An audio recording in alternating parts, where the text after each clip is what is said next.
Hey, everybody, welcome back to the Get in the Game podcast. I'm your host, Scott Linebrink, and I'm here this week with former NFL player Davontae Harris. Davontae, welcome to the show. Man, thanks for having me. Thanks for having me. You bet. It is good to have you. You and I met a few weeks back up in Dallas at a master's program that we were both taking part in. And I really enjoyed talking to you because of your business pursuits that you're involved in now. And we'll talk about that a bit later.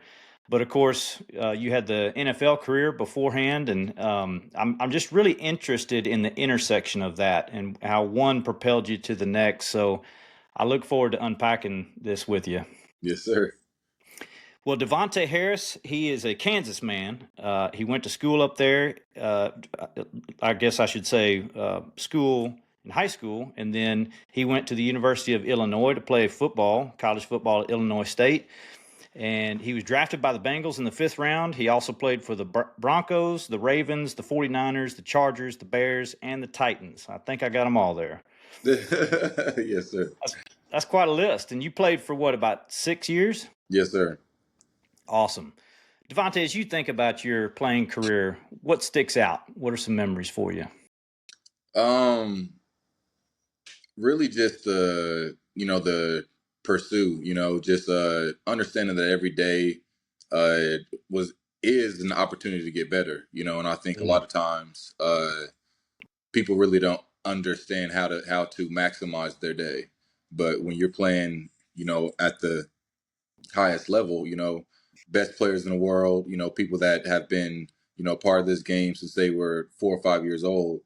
You start to understand that, getting better every day, even if it's, a half a percent better is very vital towards, your future in the game. So that was one of the biggest lessons really to me in just, football in general is just trying to find a way to get better, whether it was going in the training room, whether it was getting a massage, going to a chiropractor, whether it was, doing a extra hour of film or, going to, a different player's house and going over film or, going to a meeting 10 minutes early to go talk with coach, or, whatever it is, whether it was what you ate, what time you went to bed, um, just, there's so many variables that lead to success that you start to really understand.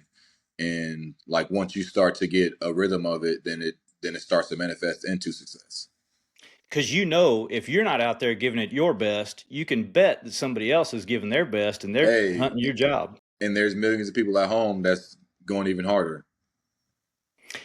So I got a question here. I'm curious because it would seem that what you just described is almost like OCD. I mean, you got to be so into every aspect of training, nutrition, every minute of your day. Does that get wearisome? um, yes and no, because it becomes a habit, just like anything else, like um you just become accustomed to being challenged. Every day after practice, we got to watch film. Every week leading up to a game, it's a new install, it's a new play. It's a little wrinkle that they put in the playbook. Like you just start to expect the unexpected, so you prepare like it. Hmm. So what I hear you saying is that you're really just taking comfort in the process. 100%, 100%. Because I mean, that's the only thing that you can control is the process. Like Mm. you can't really control the outcome.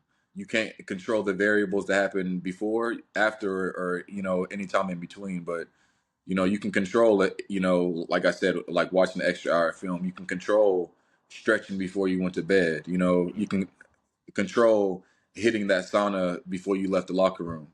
Like you can control those controllables, and there's a lot of adversity that comes in the midst of that. You have kids. Like my daughter was born 3 weeks before training camp, so and I'm up trying to stay up with a newborn. I know you having kids, you understand that process, but Yeah.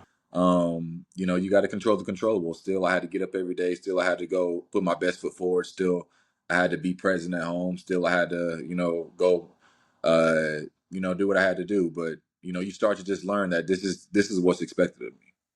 Did you have that conversation with your wife, honey? You know when training camp happens, like you should have been managing your ovulation calendar a little bit better. Yeah, I mean, you can say that, but hey, man, it takes two to tango. Yeah, that's not really working, is it? Yeah, Ta- exactly. Talk about adaptability because I know playing for six different teams, it had to look a little different. Different coaches, different offense and defense, learning, the different ways of the team. How difficult was that to adapt in each place you went? It was, it was, uh, it was very difficult. I'll say it was very difficult to adapt, but at the same time, like you have to think about it like rising from the ashes. Like every building that I went into, I had to think that I was at the bottom and I was trying to, become something in that building because regardless of how much I put on tape on the team I was on prior, it's still guys in that building. It's still, coaches that have never seen me live. Even if they played against me, they don't know if I'm consistent. They don't know if I'm going to show up to meetings 10 minutes early. They don't know if I'm going to, you know, do my due diligence. They don't know if I'm going to, check into the training room when I'm not feeling right.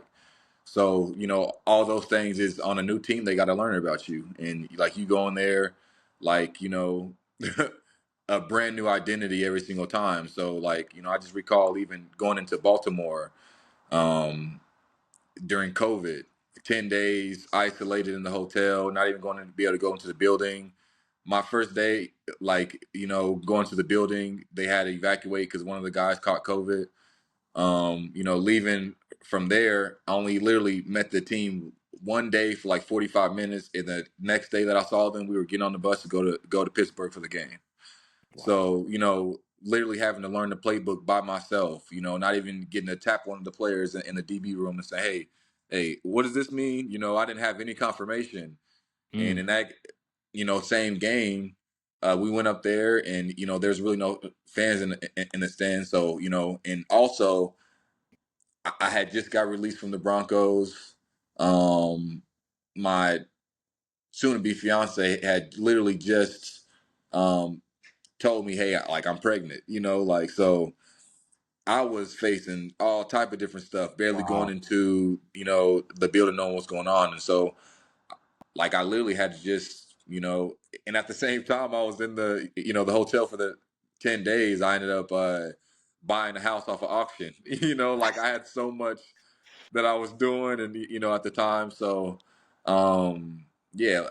But that game, I went in, and they threw me in like at gunner. I went in my first second play, forced a fumble, huge turnover in the game. They threw me in on defense, huge pass breakup. In the red zone, flipped the field.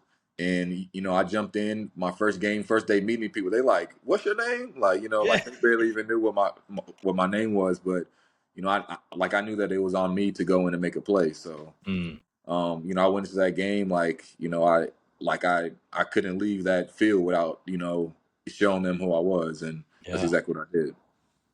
Man, I mean, just listening to you talk about all of the things behind the scenes, I know Yeah. there's so much that I don't even realize as a baseball player that you did in the NFL. But thinking about all the things that are going on in your life, and you've got a life behind the jersey, No, yeah, you and got a you got a real life. You got family calling. You got like doubts. I mean, you got injuries. You might be feeling the injury that you've been feeling all year. You can't even really speak on it mm, because if you speak on it, then it's like, okay, coach is looking at you like, okay, he's not ready. Okay, you're going to be inactive this game. He's going to be active. mm, That's the difference between they. I mean, you might miss on 20, $30,000 that game. You know what I'm saying? Just because yeah, so there's a lot of variables that go into it, and you just really sometimes you got to play through injuries just because you don't want to give someone else the opportunity because you got to sure, what I'm saying. So I mean, it's a lot of variables that go into it for sure, and yeah, you know, but at the same time, I think it has prepared me so much in life and so much for business. Like you start to create like a calmness and understanding like, hey, like as long as I can focus on like what I can control, I can at least um, I can at least influence the outcome. Even if I can't control it, I can influence Mm. Yeah, let's talk about that. You mentioned business, so I want to it. go there next. Tell us about the business that you started post NFL career. So it's funny. A lot of people say that like it really started post NFL career, but it really started in the locker room. Like I Okay. remember being in Chicago, asking, Jalen Johnson, Pro Bowl number one, one of the best corners in the league. I remember asking, just guys around me like, hey, what do you think about this? Hey, what do you think about this? Hey, what do you think about this logo? What do you think about Mm. this design? Hey, this is what I'm thinking about. Hey, this is my intention behind the brand. And I got a lot of confirmation. I got a lot of backing, and some of those same guys are supporting me, wearing the brand. And so yeah, I mean, I got my clothing brand. It's a luxury, streetwear brand. But then I also own a black car service, where we do private, chauffeurs. We got, Escalades, Yukons, we offer Sprinter vans. We do a bunch of different stuff. And yeah, I just, really enjoyed it, and started to really, really um, become addicted to the process as I did in football, and I think that's the only way to bridge the gap between failure and success is just to embrace the process. So, how did that look when you were in the NFL? I mean, were you just kind of like starting out, getting stuff off the ground, or were you actually running a business and playing at the same time? Um, it was, I mean, it's a little bit of both, because even in the beginning process, you're still on the phone with designers, you're still on the phone with web designers, you're still on the phone with you know uh, different people that you have to contract to help build out the process. I still had to come up with my brand identity. I spent nights even in season coming up with my brand and like identity, what I wanted to resonate, what I wanted to look like. And yeah, so I think just what people really don't understand sometimes is like it really is a process. This is 3 years later, and I just released my first collection. Mm. Like the rest of it was me building the foundation. I had to go, just like real estate, I had to go and survey the property, to figure out what I had. I had to go, get with contractors to say, hey, I need this plug in, I need that, I need that. It's the same thing like building real estate. I had to build a foundation that maybe people didn't understand. I had to go find the land, and that's what it's become now. Is now people are starting to see the windows go in, and they're starting to see them put in like the electrical, but it's a process. When you were in college, were you a big business guy, or what prepared you for all that? uh so I have a degree in business administration, so uh and the reason more so I got into that is because I didn't really know what I wanted to do in business, but I know that like it doesn't matter what you do in life, business is going to affect you. Mm. So I didn't know exactly what field I wanted to get into. So with business administration, I had to take all classes. So I think it kind of made me like the master of none. You know what I'm saying? But I got to be the jack of all trades. I got to learn some accounting. I got to learn finance. I got to learn um, ecom. I had to learn stats.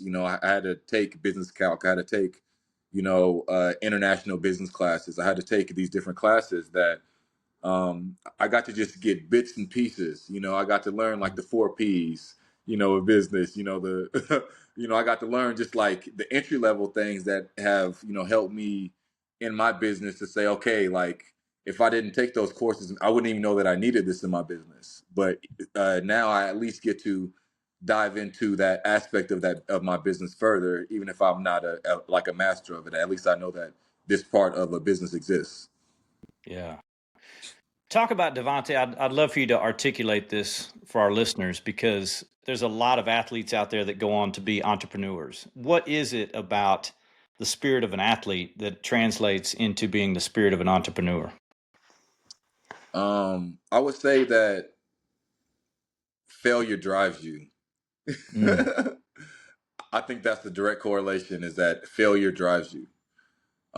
Because it's inevitable. Like you playing DB, you're gonna get beat. You know what I'm saying?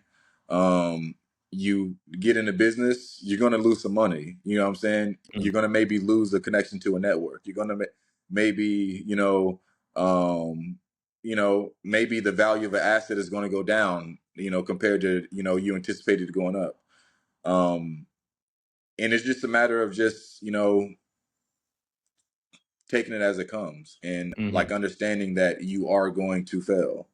And it's just a matter about how you respond. Like I know that I might get beat in the game, but at the end of the day, it's like, okay, you might have beat me on that play, but we got 80 plays. You're gonna have to There you see go. me 79 more times.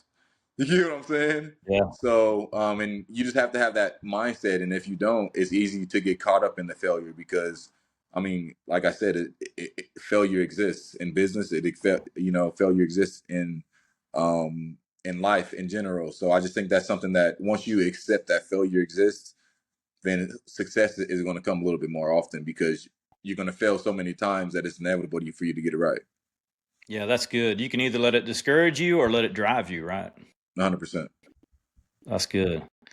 Um, I'm curious about training. What does training look like for you today? It's obviously a lot different because you're not preparing for NFL games and going up against wideouts. But what does your training look like now? And not it doesn't have to be physical training, but any Yeah, kind of I training mean, that you're trying to get I better. mean, but I still do, because I understand the value of the health of my body. Like I understand the value of training like an athlete. Like I understand like sprinting, X amount of times a week, extends your life a certain amount. Like I understand these things, and I think that's also been the value of sports too. Is like I didn't just learn about adversity. I got to learn about the human body. Like I was hurt all the time.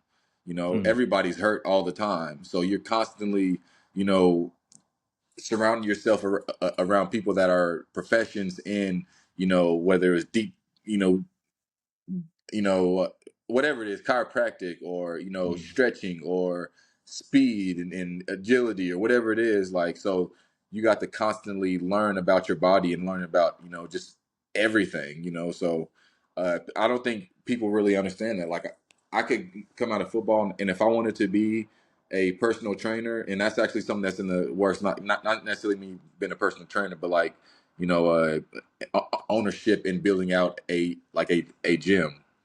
Okay. Just because I have a pretty big expertise in the human body, I have a pretty expertise in um, just exercise, in general, in sports or whatever capacity. Because if you think about it, like that is literally my perfect. I had to literally perfect the human body in order to stay healthy. Whenever I wasn't feeling right. So whether it was my back, whether it was my toe, whether it was my elbow, people don't understand that. Like, when I'm going with my chiropractor, when I'm going to get, dry needling or whatever, I'm asking questions. Hey, why are you putting that in that spot? Hey, what's this? Oh, that's the patella. Oh, that's the popliteus. Oh, that's the, hey, why is my IT band feel like this? Or why does this, so I start to really learn the human body as well. So, yeah, I mean, I just try and take every lesson from the game that I could, and when you start to understand that there's so much to learn, you really start to grasp like, dang, I am really suited to do a lot of different things. Yeah, it sounds to me like the way that you became a student of your body because that was the thing that was your moneymaker when you played, and now I you're mean, it's basically like doing. business, like you're gonna learn about plumbing. You're gonna learn about maybe Yeah. you're not gonna be an expert, but you're gonna know if this guy's a good contractor or not. Because it's going to affect the value of your property. I had to understand if the chiropractor was a high level chiropractor or not that good because they were responsible for my biggest asset, which is my body. Hmm. Devontae, we love talking on this show about what does it mean to serve others. And as I was doing my research on you, I saw that you were involved in charity work and that you went back to where you grew up in Wichita and you bought school supplies for young kids. What made you do that? And it was a lot bigger than like obviously that was a piece, but really the environment that I grew up in, I didn't really come from anything. Like I came from, like homeless, at a point, and like, my real dad not been around, my mom been addicted to drugs at a certain point, Wow. and so I just had to, what was the question again? Yeah, just this. Sorry. Why did you give back to Oh the yeah, yeah, school yeah. kids? Sorry. I was getting, but yeah, just because I know what it's like to lack, and Mm. I laugh about it now because some of my younger guys, I try and tell them like, hey, make sure you build out an LLC because this is that and blah blah. But funny story is I filed and created a nonprofit before I ever filed an LLC. And like I understand, like Wow. as an individual coming from nothing at this point, from a business standpoint, that's probably not a smart thing. Maybe you should, solidify, your assets before you start to, give them away. But I always had a big heart in giving back. I always saw and understood that, people, even if my life was good, I always had an understanding that people were going through things because Mm. I had to go to school every day and fake it. I had to go through school every day wearing like my cousin's oversized shoes that I really couldn't fit, his pants, and so, when I got to a point to where I could really kind of gain more control and where I could really, make an impact, that's the first thing that I wanted to do. So when I got drafted, I created a nonprofit before I ever even created an LLC. That's fantastic. Yeah. So Wow. Good for you. What can you talk a little bit more about how that experience made you feel? What was that like being around um those kids and seeing the looks on their faces?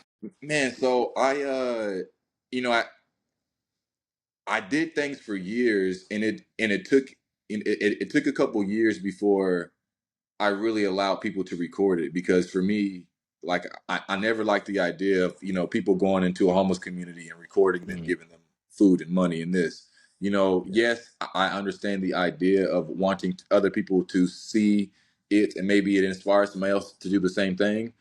Um, but I was always, I promised myself when I was 15, because that's when I, moved in with my two older cousins, like that basically adopted me. And that's when Mm. I feel like my life really turned around. But I promised myself at 15 that I would, no matter what happened in my life, good, bad, or in between, that I would always be humble.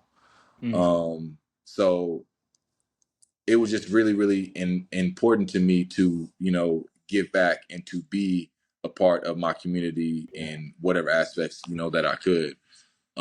So yeah, that is something that's always really been important to me. But for years I did it, and I didn't want anybody to record it. Then I had some friends that had to really kind of convince me and say like, hey, people want to see what you're doing. People want to see Yeah. that you're a part of the community. And I had access to every news channel.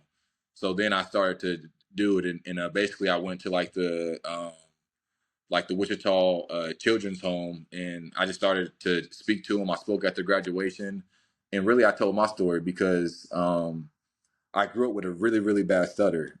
People don't know this, and when I was a sophomore in college, I literally taught myself how to not stutter. Um, Really? yeah, I've told this story not too many times, but a couple of times. But I had a really, really, really bad stutter. Like since I was a kid, like everyone who I grew up with knew me for having a really bad stutter. Mm. But I remember going, um, driving around in my car, and I still have the voice memos in my phone to this day. They're titled "Talks with God," and I would almost like do it like I was having a conversation with God, and for some reason I never stuttered. So as I started to do it, and I started to get better speaking, because even during football in college, I remember like they would tell you, hey, like tell them where you're from, your position, your name, and that's basically what you had to do at the beginning of the season, the initial team meeting, and I would stutter in that, just simply saying my Mm. name, where I was from, and so to the point to where my football coaches called me Jaws, like because he said I had like it sounded like I had marbles in my mouth. Mm. Um, but once I basically like got through the fear and the understanding that I was able to speak, and that I could talk through it, and that I could teach myself how to present myself better. I almost made it a challenge for myself to go back and tell my story in its entirety. And nobody really asked me to go speak, but I would go reach out to the administrators and principals and say, hey, like, do you guys have like, like a window where I could come speak to a bunch of students and tell them my story? And just because I was really well known in the community, they would put together like 500 kids, 1,000 kids in the auditorium and put together an event just for me to go speak to them. And I would always just do it. And that was just kind of a, something that I did. But yeah. Yeah. This is there's so much to unpack here, but Yeah, it that's is. It amazing is. to me Yeah. that somebody with a speech impediment would ask to stand up in front of 500 kids and talk. Like that's seems like that would be the one thing that you would run from. Um, I think my only fear is accepting failure. Mm, Not failing, but accepting failure. yeah. And that's just always been my identity. Like I'm aware that failure exists, but I'm not going to accept failure. Yeah. That's good. So yeah, that's just been my identity. Yeah. And that's Well, I really love where what. my branding and where like reverse comes from, like Okay. reverse engineering myself every single day. It's Okay. a process and understanding, and even in your business, but like in yourself, and you have to dig internally. That's also reverse, where you have to, like who am I internally? How can I evolve and become, who I need to be in order to set out to, to become my goals, not to just make goals, but to become my goals. Yeah. Oh, that's good. Man, there's some good wisdom in there, Devontae. Thank you. Yeah, I'm going to go back to what you talked about in the humility part, and why you gave back. It sounded like you really wanted to give back just because you wanted to help people. You didn't want a bunch of people focusing on you and saying, "Oh, look at the great things that he's doing." But then, like you said, that can inspire other people when they see what you're doing. They can be a part of it, and you can 100%, encourage them. 100%, 100%. So what, I mean, whenever you saw the benefit that maybe your generosity could inspire someone else, was it easier for you to say, okay, like let's maybe bring that camera crew along, or let's post about this and talk about what we're doing so that other people can get involved? Um, Really, it started to like it was like a snowball effect. Like at that point, I had schools reaching out to me, like, "Hey, can you come speak to my? Hey, can you come talk to my? Hey, can you come?" And then so I just enjoy it, and I still talk to a lot of kids. There's a kid right now. I remember speaking to him when speaking to their school when he was in like seventh grade. He's like a sophomore in college right now. And I still keep in contact with them. I remember, staying afterwards, kids crying, after me telling my story, they felt comfortable to tell me what was going on at home, Yeah. because they were facing different things, and they were, kids that would, call me and like, hey, like, I might have been, traveling, for a game or something. They're calling me, hey, like I have graduation this weekend and I'd really like to have you there. So Wow. just, really just seeing other people benefit from my story, and it didn't cost anything. I could add value in a place, and it didn't cost anything but my time. Mm. To me, that was fulfilling within itself. And just to really just see people take my story and use it as an example or motivation in their life, is like, I couldn't ask myself to be a better blessing. Like there's no other way for me to give in a better way outside of like allowing my story to make someone else's better. Yeah. Because you experienced the freedom of what it looks like to be unlocked from something, right? Man, hey, even more like I mean, but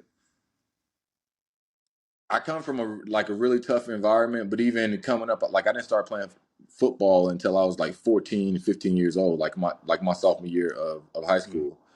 And it's because I moved in with my cousins, and I the football coach asked me to come play, and that's why I just decided to go play. They saw me run track the year before, and I played basketball, but I'd never really played football before, and they just asked me to come play. And yeah, so this, I mean, for me, I don't say it's luck because there's it would have been a lot of luck involved. Mm, But I do think like it is my responsibility to tell my story, because I've been given opportunities that there's a lot that I feel like I deserved. Is a lot that I feel like I maybe didn't deserve, but I gained a lot of opportunity and a lot of favor in the midst of it all. So just being able to even move with having favor, uh, why not pass that on to the people? yeah, there you go. That's awesome. All right, I'm gonna finish with this one. We didn't Yeah, get I know I hit a quite lot to of all of our topics. questions. Yeah. Yeah, but no, I love it because I love the way that this conversation went and the things that you've shared with us, and um, man, just how those conversations with God you talk about, like it sounds like those just really allowed you to find peace, didn't they? Um, it's it, it's a completely different feeling, but I was just able to, yeah, I was able to find some peace, but I was also able to find clarity, Mm, and clarity in who I was, and I think that's a big part of what the NFL has moved in my favor too, is I got to really, coming from where I come from, opportunity seems like it's very limited, but you know opportunity exists wherever the work is, wherever you put the work at. mm, So I don't have to operate in the mindset of lacking. I just have to figure out what's valuable and put myself in that position.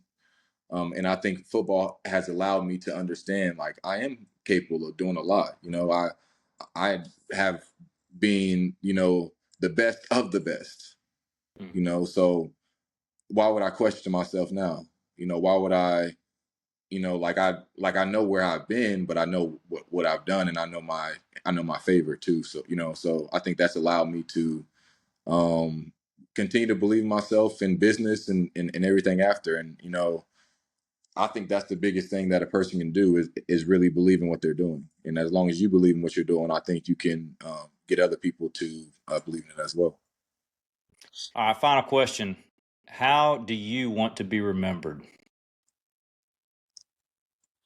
That's a excellent question. I think about this a lot, actually. That's good. uh, I want to be remembered as somebody um, that always gave you what you needed, even when you didn't ask. Mm, Because I think most people aren't willing to ask, but you know, we all lack something. And I think the some of the best mentors I've had were the people that really took me under their wing, and I didn't really ask for it, but it was some of the most valuable times of my life. So like I have a problem with it. Sometimes I feel like I pour into people too much. But that's just my personality. Is because if you exist in my world, like I want to give you everything that I have because I can't take it. I can't take it with me. So there you go. I want to be remembered as somebody that always wanted to try and give somebody an opportunity, or someone that always tried to uplift the people around me and make other people better. Yeah. Really good, Devontae. I really appreciate the time with you. Thank you for getting on the game with us here and talking about your love for serving others. Yes, sir. Man, I definitely appreciate you having me.